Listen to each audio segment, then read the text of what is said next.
Des dizaines de symphonies, de concertos, de messes, d'opéras, plus de 700 œuvres répertoriées composées par un homme qui ne vécut que 35 ans. Mozart naît le 27 janvier 1756 en Autriche, à Salzbourg, qui est alors la capitale d'une principauté ecclésiastique du Saint-Empire romain germanique. De son nom complet, Johannes Chrysostomus Wolfgangus Theophilus Mozart, il est le fils du violoniste, compositeur et pédagogue Léopold Mozart, vice-maître de chapelle à la cour du prince-archevêque de Salzbourg et d'Anna Maria Pertl. Wolfgang est le cadet de 7 enfants, mais seulement 2 survivront, sa sœur Maria Anna, surnommée Nannerl, née en 1751, et lui-même. Dès l'âge de 3 ans, Mozart révèle des dons prodigieux pour la musique, une ouïe exceptionnelle et certainement une mémoire édétique absolue. Ses facultés déconcertent son entourage et incitent son père à lui apprendre le clavecin dès sa 5e année. Le jeune Mozart apprend par la suite le violon, l'orgue et la composition. À l'âge de 5 ou 6 ans, il compose ses premières œuvres, probablement sous l'impulsion bienveillante de son père Léopold. Malgré tout, si les premières compositions sont sujets à de possibles controverses concernant leur paternité, il existe une anecdote qui résume assez bien les facultés très particulières du jeune Wolfgang, et notamment ses aptitudes mémorielles hors du commun. En effet, le 14 avril 1770, Léopold Mozart écrit dans une lettre à son épouse Anna Maria. À Rome, on entend souvent parler du célèbre Miserere d'Allegri, tenu dans une considération telle que les musiciens de la chapelle ont l'interdiction, sous menace d'excommunication, d'en prendre même une partie, de la copier ou de la donner à qui que ce soit. Mais nous l'avons déjà, Wolfgang a retranscrit l'œuvre de mémoire. Moins de 3 mois après avoir entendu et transcrit l'œuvre, Mozart est appelé à Rome par le pape, qui, loin de l'excommunier, salue son génie et ses grandes qualités musicales en lui décernant l'ordre de l'Éperon d'or. Il a 14 ans. Entre 1762 et 1766, le jeune Mozart entreprend une grande tournée européenne accompagné de son père et de sa sœur. Munich, Vienne, Augsbourg, Mannheim, Francfort, Bruxelles, Paris, Versailles, Londres, La Haye, Amsterdam, Dijon, Lyon, Genève et Lausanne. Les exhibitions du jeune musicien impressionnaient les auditeurs et lui permettaient de capter de nouvelles influences musicales. Il fait ainsi la rencontre de musiciens qui vont le marquer, tels que Johann Christian Bach, fils cadet de Jean-Sébastien Bach, à Londres. Ce dernier lui fait découvrir le pianoforte, inventé au début du siècle, et l'opéra italien. Il lui apprend également à construire une symphonie. Dans ses exhibitions, Wolfgang démontre ses qualités exceptionnelles de virtuose, non seulement au clavecin, et plus tard au pianoforte, mais aussi au violon et à l'orgue.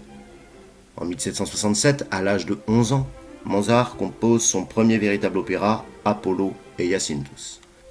S'en suivront en 1768 2 autres opéras, Bastien et Bastienne et la Finta Semplice.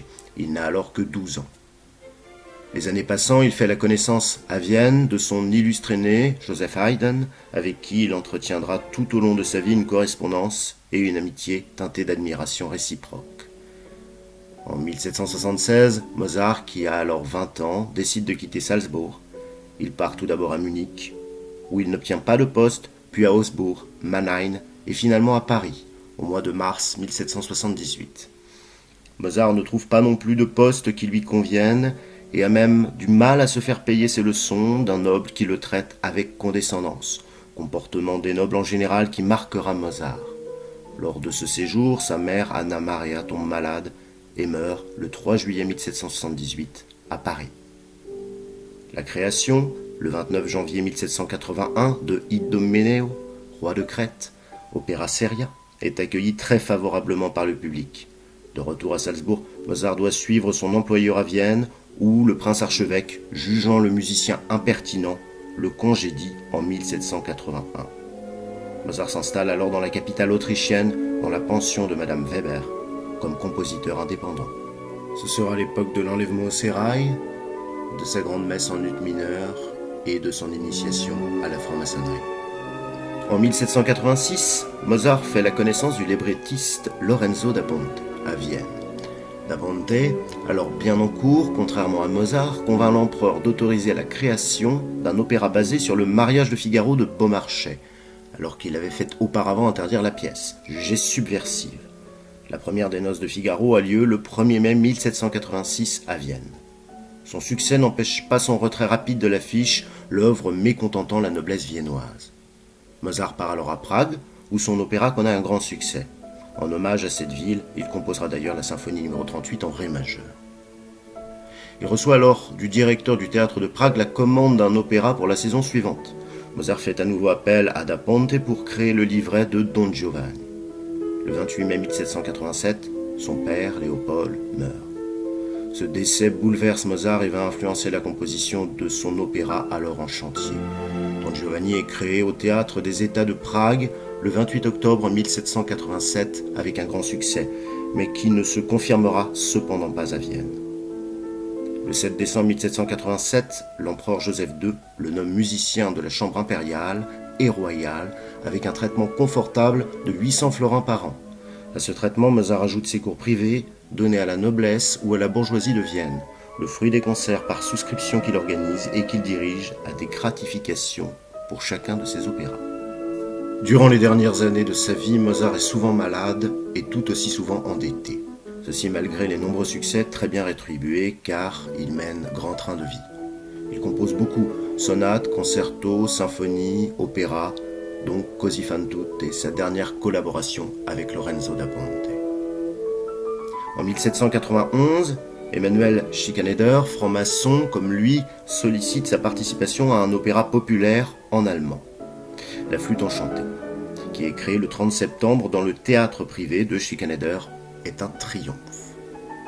En juillet, un inconnu lui aurait commandé un requiem qui devait rester anonyme. On sait aujourd'hui qu'il était commandité par le comte Franz von Walsegg. Et on suppose que celui-ci souhaitait soit faire deviner à ses amis le nom de l'auteur, soit s'en attribuer la paternité. Mozart, affaibli par la maladie, doit en outre faire face à une surcharge de travail, car il a reçu la commande d'un opéra, La Clémence de Titus, pour le couronnement du roi de Bohême, qu'il doit composer en 3 semaines. L'opéra est mal accueilli. Mozart meurt le 5 décembre 1791 à l'âge de 35 ans, sans avoir pu achever le requiem, qui sera terminé à la demande de Constance, son épouse, par 3 de ses élèves dont Franz Xaver Süssmayr. Les raisons de sa mort restent inconnues. Il est alors fiévreux, le corps gonflé et alité.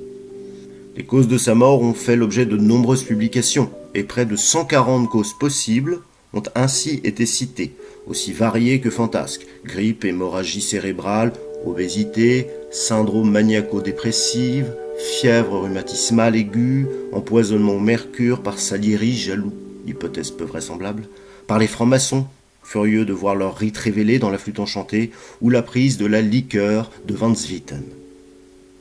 Mozart reçoit un enterrement de 3e classe, usuel par la bourgeoisie moyenne à cette époque.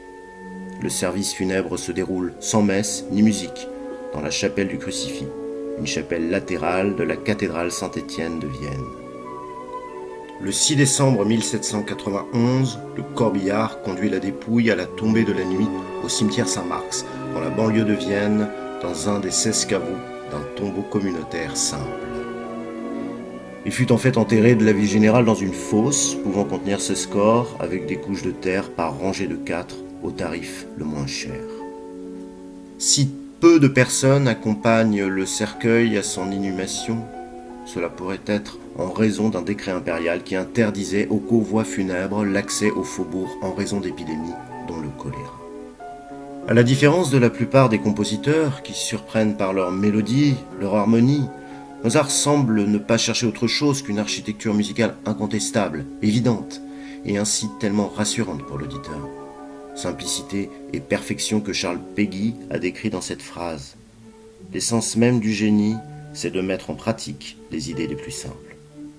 Mais si Léonard de Vinci lui-même, assez crédible dans son domaine, écrivait « La simplicité est la sophistication suprême », il faut garder en tête que cette simplicité, cette perfection que l'on retrouve chez Mozart, n'est certes pas le fruit d'un quelconque miracle ou hasard de la nature, mais bien d'un travail acharné, comme le prouve cette phrase du maître lui-même quand on l'interrogeait sur son insolente facilité. « Oui, je me suis donné bien du mal pour vaincre les difficultés sans que cela paraisse. » Dans ce cas, Mozart reste davantage l'incarnation humaine d'une puissance créatrice ou bien l'éloge du travail acharné.